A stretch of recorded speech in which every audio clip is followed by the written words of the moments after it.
Thanks so much for being with us here on Atlanta News First Plus. I'm Joy Lim Nakrin. Just wanted to get on here because I want to show you what we were looking at. We are awaiting a press conference at the Cochran law firm right now from the family of Dion Strahan. He's a 26-year-old man who died in April of 2021 while in custody at the Gwinnett County Detention Center.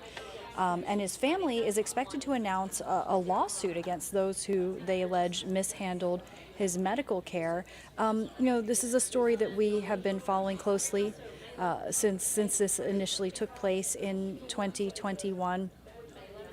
And if you would like to follow along, we actually have a story on our website, Atlanta News First Plus, along with several other top stories that we're following at the moment. But we're just keeping an eye here at the podium at the Cochran law firm.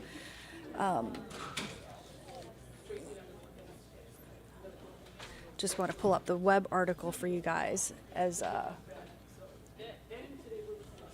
we are working on getting that story up on the website so you can kind of get the background on this case.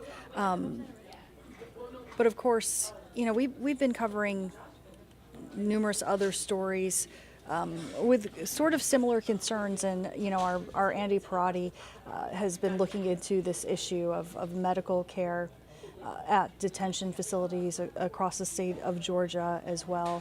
We had the man who allegedly died was basically eaten alive by bed bugs, is what his family is alleging in custody of a jail here as well. But with Mr. Strahan's case, he was booked into the Gwinnett County Detention Center in November 2020, and then between March and April of 2021, his family, his attorneys say that he repeatedly complained of stomach pain and nausea and vomiting and being unable to eat. Well, ultimately, he was found dead in his jail cell in the early morning hours of April of 2021. It turned out that he died of a hemorrhage ulcer. So very disturbing, the allegations here. The complaint alleges that for 22 days, no one bothered to find the cause for his abdominal pain, and essentially just left him to suffer. And they say that a simple x-ray of the stomach could have diagnosed this.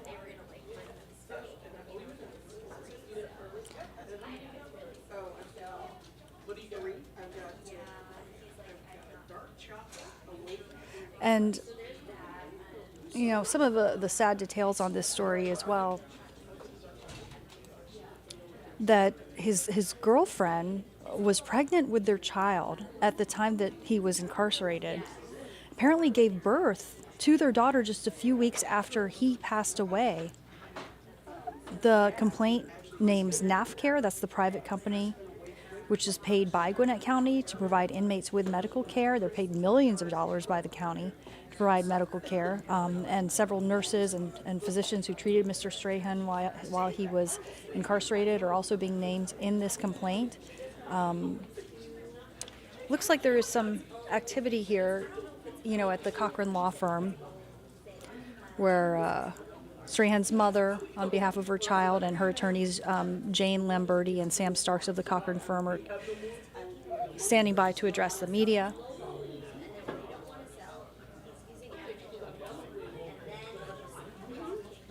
All right, just that was filed on listen. Friday in the state court of Gwinnett County.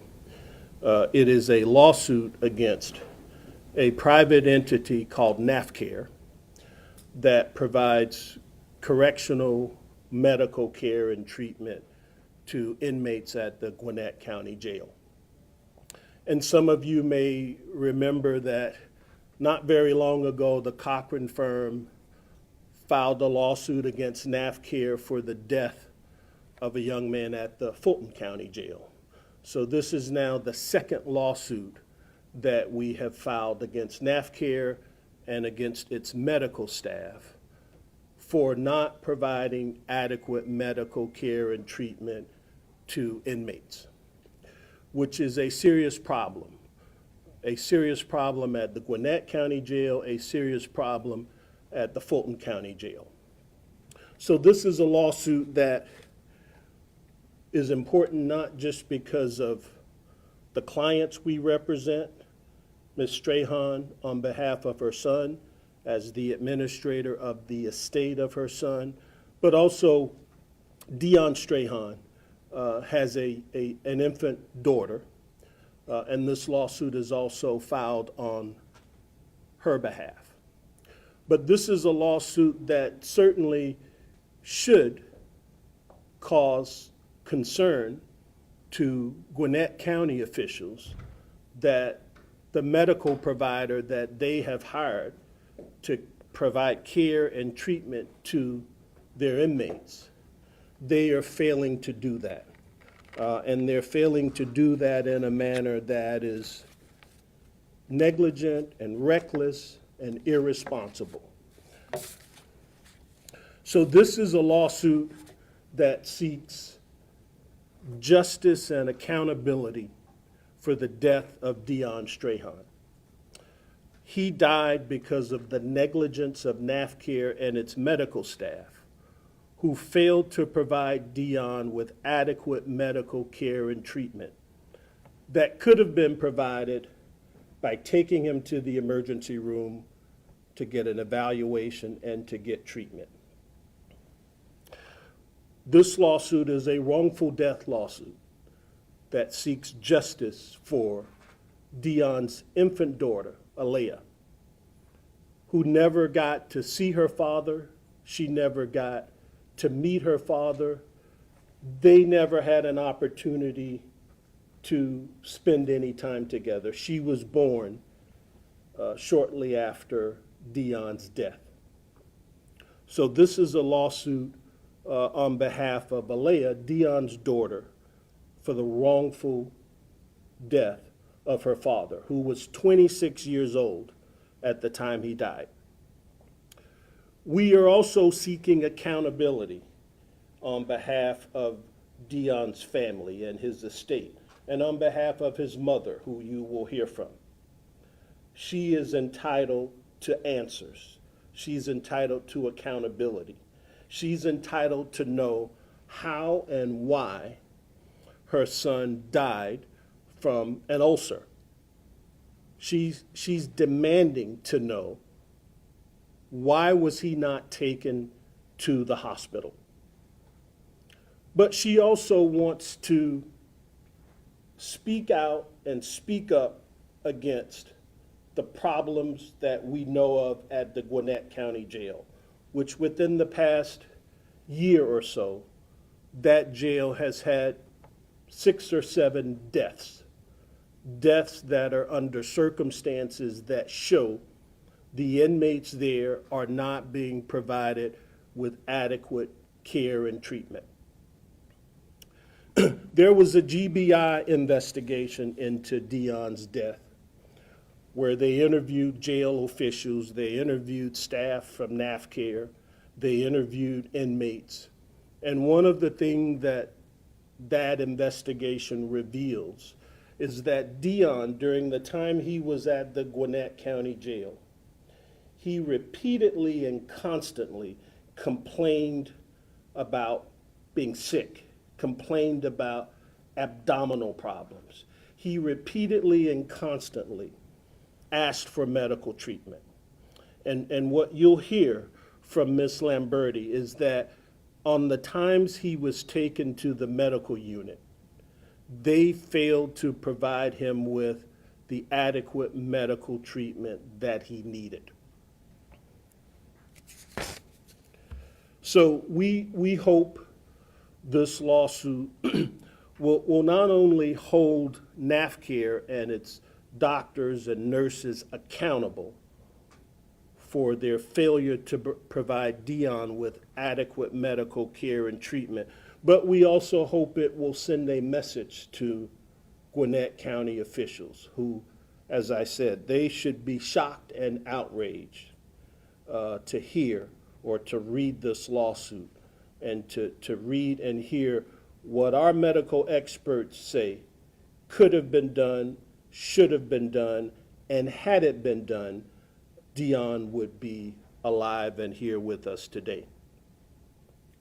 So this lawsuit, we think, raises serious questions and serious concerns about the competence and about the professionalism of NAFCARE, but also about the county officials who ultimately have oversight or should have oversight for any contractor that they hire to provide care and treatment to their inmates. Jane? Thanks, Sam. Good morning. If this rings, would you turn it off? Because I couldn't turn it off. So here's where I want to start. And I think it's really important to start right here.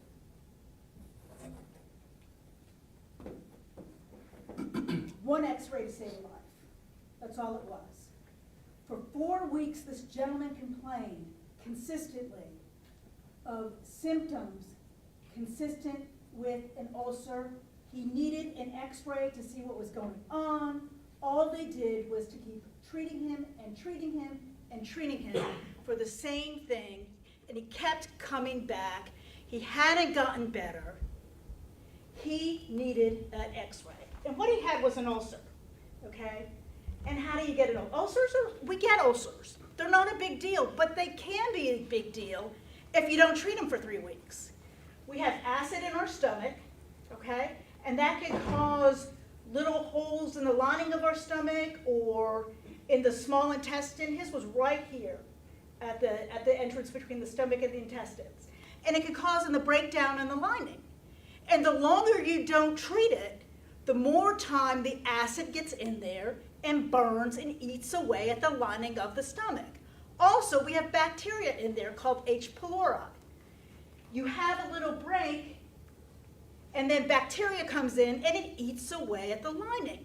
And what happened here in this case is that it ate away to a blood vessel. The blood vessel burst and he bled to death. That's what happened in this case. And you know, it's important to know, let's back up just a bit.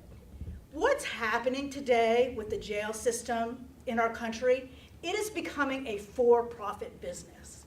It is becoming a for-profit business where corporations like NAFCARE are making millions of dollars in providing health care to our inmates. Millions of dollars. Now, this lawsuit just started. We don't know the exact amount the annual contract was with Gwinnett. We have another one going on right now in DeKalb County. We're suing NAFCARE again for Mr. Tooks. Fulton County was paying them $20 million a year, and they couldn't get a young person with acute chest pain 2 miles over to Grady. Here we are again, a for-profit corporation making money but not providing appropriate care. Think about it, just one x-ray. And another thing I want you to think about is when you're incarcerated, when you're an inmate, it's a parent-child relationship, okay? It's not just doctor-patient, it's patient-child as well, because that inmate, Mr. Strahan, he can't go anywhere he wants to get the care he wants. And should incarceration mean not only lack of freedom, but also lack of access to quality care? He had complaint after complaint after complaint. If he were outside seeing a provider, all they would have done is sent him for an x-ray. An x-ray, that's all he needed. But remember, it's like a parent-child relationship. They're the custodian.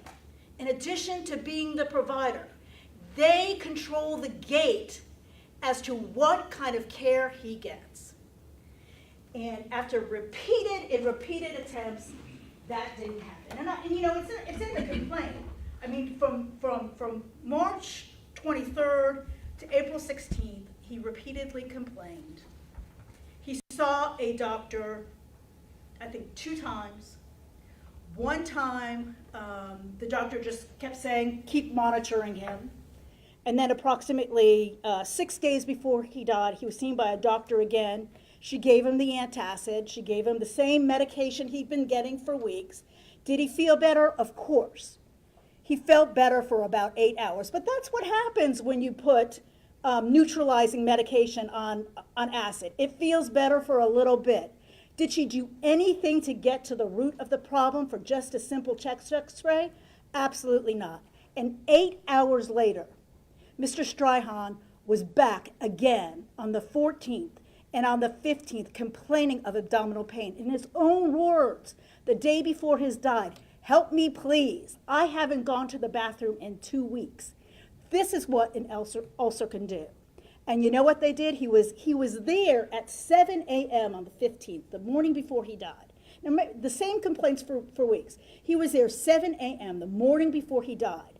Abdominal pain, 5 out of 10. He had chest pain also and an abnormal EKG, because what happens is when you have an ulcer, the pain, it's called refer pain, will radiate up and it will feel like chest pain.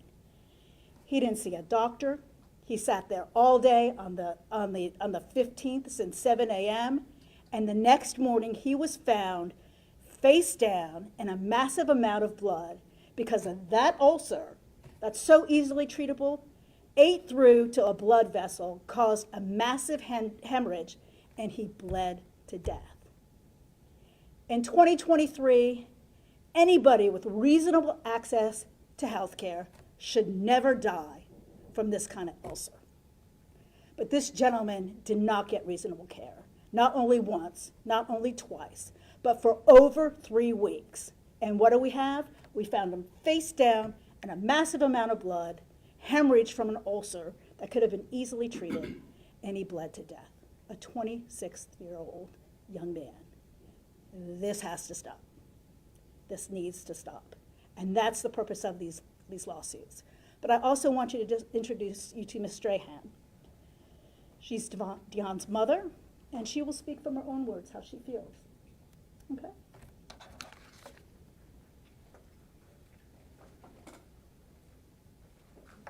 Good morning. I'm just so crushed by this whole thing, and I don't have answers. I don't understand. And I want accountability, not for me, my granddaughter, and for others, because he wasn't the only one that this has happened to. And I have questions. I'm unanswered questions, and I want accountability. My granddaughter never met her father.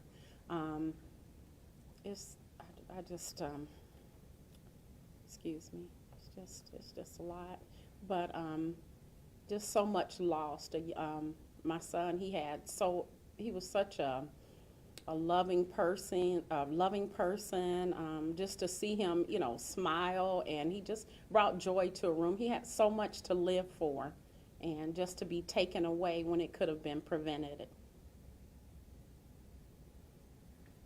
Jane, do you want to take some questions? Sure, Ms. Strahan, if you have any questions for Ms. Strahan or for Sam or me, we'd be happy to take any questions. Whoever wants to answer, Mr. Strahan, sorry about your loss. Like she said earlier, this is unfortunately happening all over the country. Thank you. Just why was he there? That was the first question I had. Why was he in the Gwinnett County Jail? There was a self-defense. Someone had come to him and pretty much attacked him at the residence that he was at, and for self-defense. And he was in there with COVID going on. He never, saw a judge or anything, and he was waiting to see a judge, and he was supposed to be released soon. How long was he there? He was there from the first part of November up until he died on April 16th. Was he able to reach out to you? Yes, I talked to him all the time. And what was he saying? What was he telling you, both attorneys and you have just expressed? What was he saying? He was just telling me he was in a lot of pain. He felt he didn't feel good. At one point, I didn't hear from him for a week, so I went up there and just to find out if he, was he still there, why I hadn't heard from him. And then after a week later, he called and he told me he was so sick he couldn't even get out the bed. and he just laid in the bed. He didn't eat or anything. He laid in the bed for a week. So he constantly complained about, abdominal pain, and that they weren't seeing him. A lot of times he went down, and he, she mentioned, he went the day before he died. He called me and told me he was going. It was early, and he was going to medical. And then I didn't hear from him all day. And then he called that night and said that he sat there all day and nobody saw him, and that he was gonna see someone in the morning. And someone knocked on my door, and he ended up passing away at like 5 a.m. But he constantly complained about the pain and not getting, treatment. Had he had any prior, health issues before that? No. Mm-mm. Yeah, no idea that he had an ulcer. How old is your granddaughter? She'll be 2 on June 11th of this year. And what do you tell her about your son, her father? That even though he never met her, he loved her. That's all he talked about was, seeing his daughter and being there for her, and being with her, and that's all he talked And about. just so we're clear, I want to follow up on the question about why he was there. I understand the question, but it has no relevance or bearing on whether or not they should have provided him with adequate medical care and treatment. When you're at a jail, that in essence means that you have not had a trial, you have not been found guilty of anything, otherwise you'd be at a prison. So when we talk about people who are at jails, we're talking about people who are waiting to go to court, waiting to go to trial. So he was there for several months, waiting to go to court, innocent until proven guilty. Could you answer this, because often we hear that people in these situations, first of all, need not have been based on the charges. Could you elaborate if that was something that maybe, every county, every jurisdiction has their own measure? Was he there maybe unnecessarily? I can't speak to that as it relates to Dion's situation, but what I can say, and this is Sam Starks' view and opinion about this, I don't think it's a coincidence that in Gwinnett and in Fulton, where we have a disproportionate number of men of color in these jails, I do not think it's a coincidence, and I believe that part of this process that these, as Jane described, these for-profit corporations, part of their thinking about as it relates to these inmates, I don't think they see them as being human beings. I don't think they see them as their friends or their family members. I think they see them as people who they don't deserve any better. And that's unfair, that's illegal, that's not how it works. When was it put in, and when did it pass? My recollection is that he came into the jail the November before he passed away that following April. When did the ulcers start? Jane can address that. The symptoms began on March 23rd, and he complained of abdominal pain, nausea, and vomiting. And, we don't have a problem with taking a little bit of time to see if the medication was working. But they kept applying the same medication without looking as to what's going inside. And folks, things like x-rays and CAT scans wouldn't be necessary if we can just look on the outside and know what's happening on the inside. These are basic routine tests that, again, a chest x-ray at any point, even as late as April 15th, his life could have been saved. And he had these complaints continuously from March 23rd through April 15th. And all they kept doing was putting a Band-Aid on something that needed a different type of intervention. Were you able to look at all the medical records? We don't know if we have all the medical records, but we have the medical records. And when you file a medical malpractice action in Georgia, you must have an expert within the same field of expertise alleging at least one act of negligence. We have 2 experts, both specialize in correctional facility medicine. Dr. Bradbury, who's right here in Georgia, and he executed an affidavit saying this violated the standard of care. Absolutely violated the standard of care. And the same with the nurse. This absolutely violated the standard of care. Were all injuries, or the indication of the bleeding and everything was all internal? Yes. Well, what happens is that it's internal, and that's what causes the pain and the increase. There's 2 things. One is that when they give you some medicine that neutralizes the acid, but then when that wears off from more acid, it irritates the lining again and eats even further. Okay? And then another thing that happens is when you get blood in places that it's not supposed to be, that could be irritating too. And so what happened in this case is that the artery going to the ulcer ruptured, and the blood all accumulated in this gastrointestinal tract, and you vomit it out. So through the process of his death, he's got all this blood building up. He loses too much blood. It can could go down into his lungs, interfere with his ability to oxygenate, and he was found dead on the floor. Does that answer the question? During this process, were there any indicators, like in his stool, or was he throwing up? Yes, absolutely. You will look in our complaint. He's alleging nausea, vomiting, can't use the bathroom, abdominal pain, 5 out of 10, 5 out of 10. And all they're doing is treating him for the symptoms and not looking for the underlying cause. And again, you have to think of in an inmate situation as a parent-child relationship.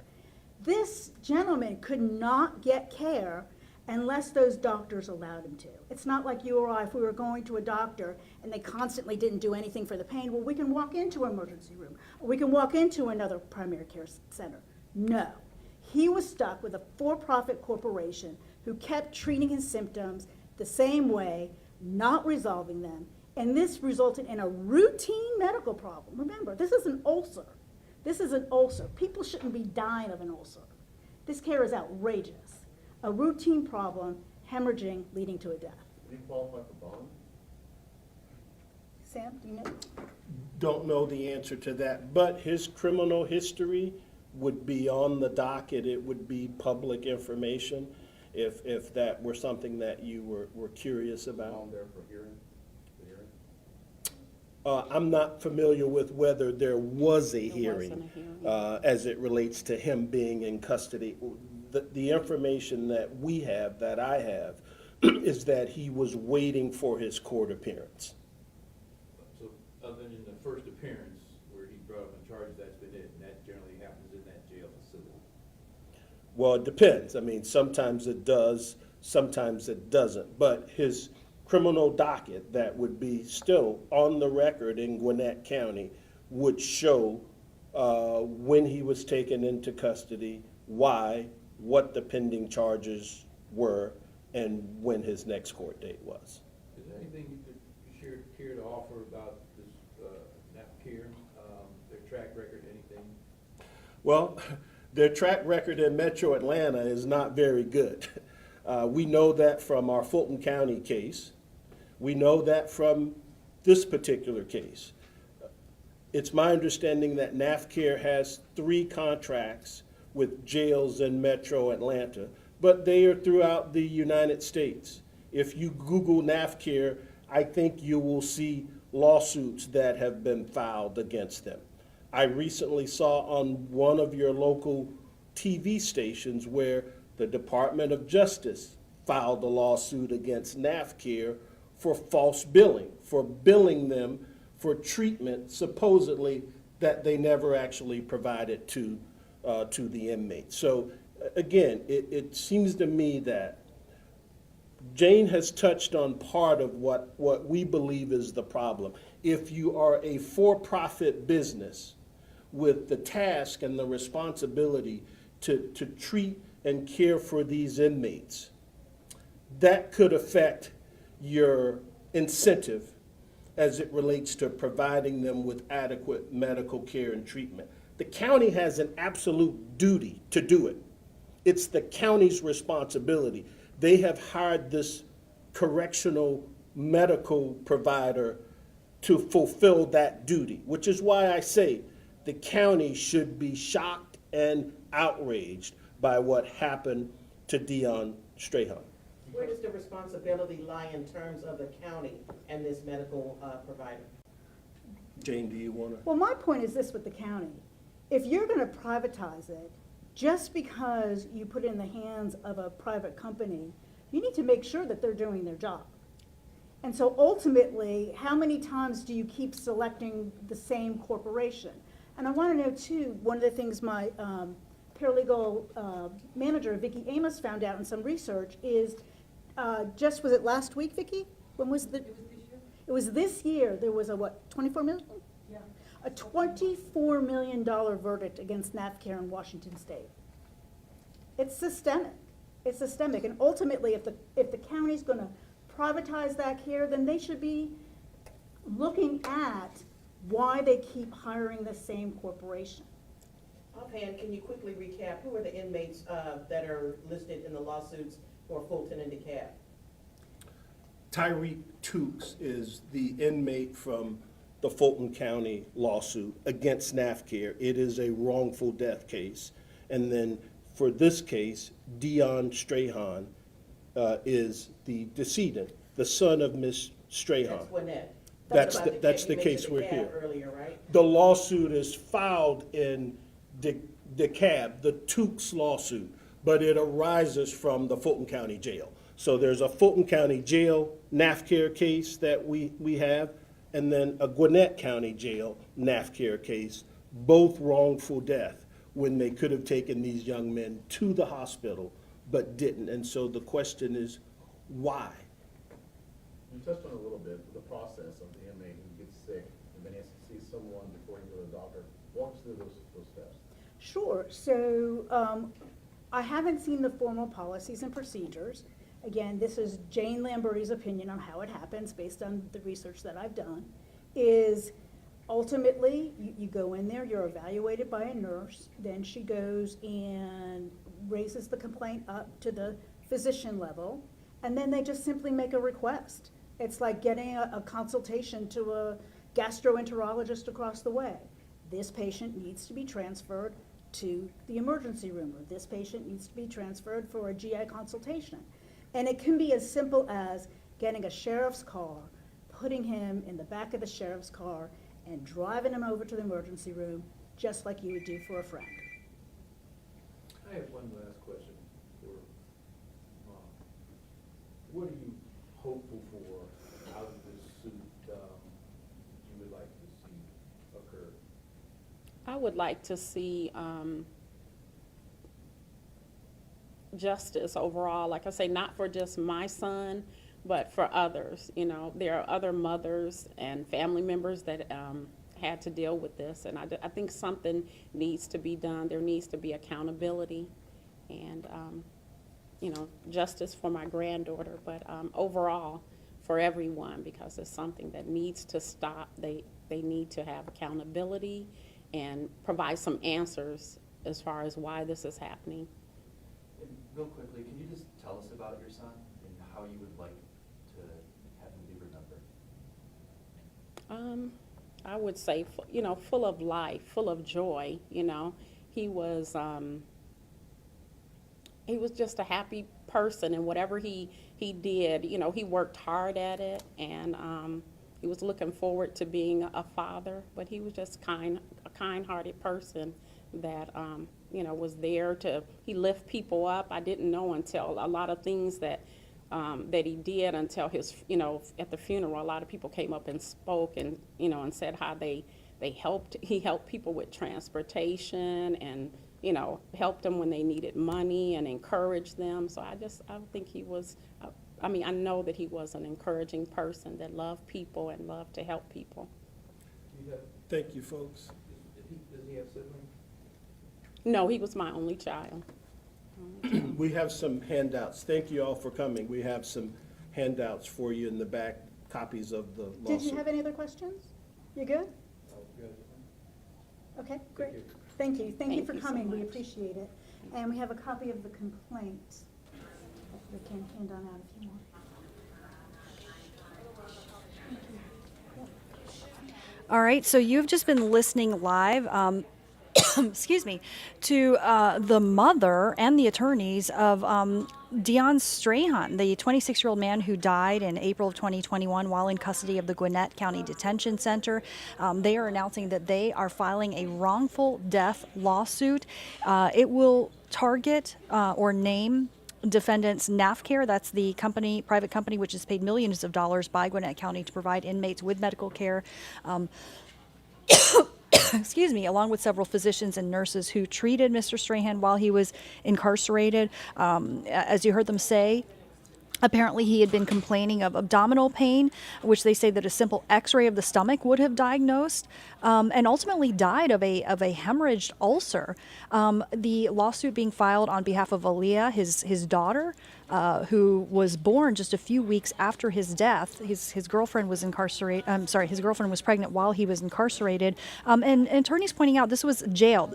This was not prison. So he was not convicted of any crime. He was being held on charges. But, you know, obviously the major development, this lawsuit, wrongful death lawsuit now being filed. We're going to keep following all the breaking developments right here on Atlanta News First Plus and Atlanta News First. Have a great day.